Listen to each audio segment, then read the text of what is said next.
कर्मठ गतिशील मुख्यमंत्री श्री सुखविंदर सिंह सुक्खू जी ने एक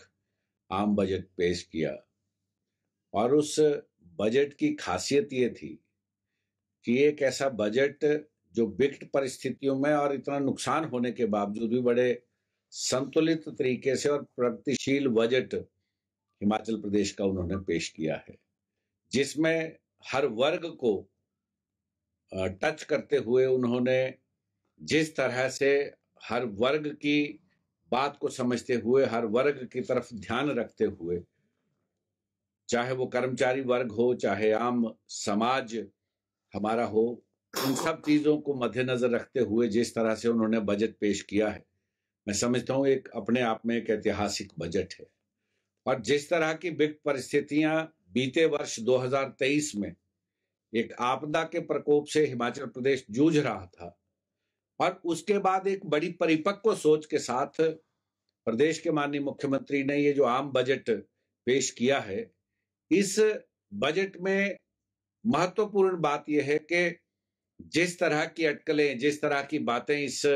प्रदेश में हो रही थी कि सरकार कुछ नहीं कर रही है, और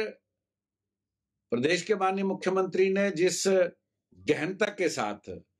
सारे तंत्र को देखते हुए कि किस तरह से हम अपने संसाधन, कम संसाधनों के बावजूद भी प्रदेश के चहुमुखी विकास को किस तरह से आगे बढ़ाया जा सकता है, किस तरह से प्रगति गति दी जा सकती है इन सारे कार्यक्रमों को, उसके मद्देनजर उन्होंने ये बजट पेश किया है। और सबसे बड़ी बात यह थी कि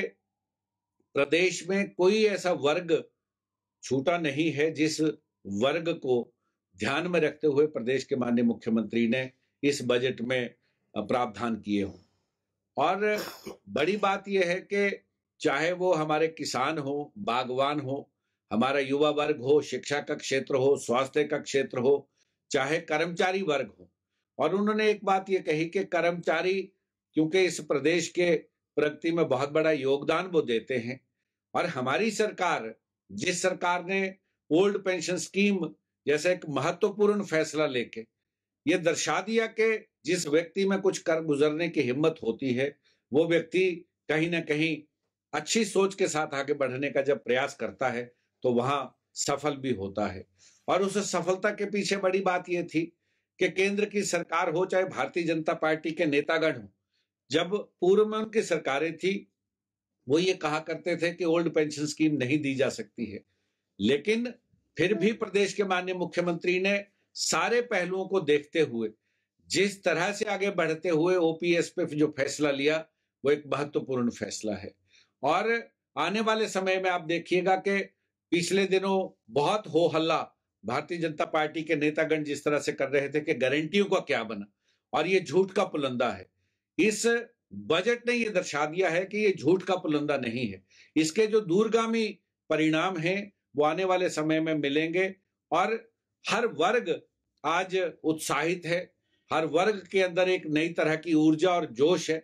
इस बजट को देखते हुए प्रदेश के माननीय मुख्यमंत्री ने यह दर्शा दिया कि परिपक्वता के साथ जब कोई अच्छी बात सोची जाए, अच्छी भावना उसके मन में हो, तो प्रदेश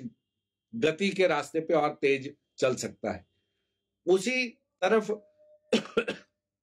प्रदेश में जिस तरह से कर्मचारी हो, चाहे हमारे पेंशनर्स हो, हर व्यक्ति को 4% दे के ये दिखा दिया कि उनका जो एरियर है, एरियर 1 मार्च से मिलेगा, और 4% डीए 1 अप्रैल से लागू कर दिया है। ये एक बहुत बड़ी बात है। वहीं बागबानों के लिए जिस नीति की बात हो रही थी, और बागबानों के लिए यूनिवर्सल कार्टन को लेके जो बहुत बड़ा संशय लोगों के बीच था, उसको भी दूर करते हुए प्रदेश के माननीय मुख्यमंत्री ने एक बहुत ही सुनियोजित ढंग से एक नया प्रारूप तैयार करके प्रदेश के हर वर्ग को साथ रखते हुए जिस तरह से उस बजट के ड्राफ्ट में जो चीजें देखने को मिल रही हैं, चाहे हम लोग अपने शिक्षा के गुणवत्ता को सुधारने के लिए जो प्रयास प्रदेश के माननीय मुख्यमंत्री कर रहे हैं, वो भी एक बहुत बड़ी बात है। हमसे जुड़े रहने के लिए हमारे YouTube चैनल को सब्सक्राइब करें और नई वीडियो की नोटिफिकेशन के लिए बेल आइकॉन को दबाएं। अगर आप ये वीडियो Facebook पर देख रहे हैं तो लाइक जरूर करें और ज्यादा से ज्यादा शेयर करें। इसी तरह के और भी अपडेट्स के लिए फॉलो करें हमारा Instagram पेज himachal.kesri।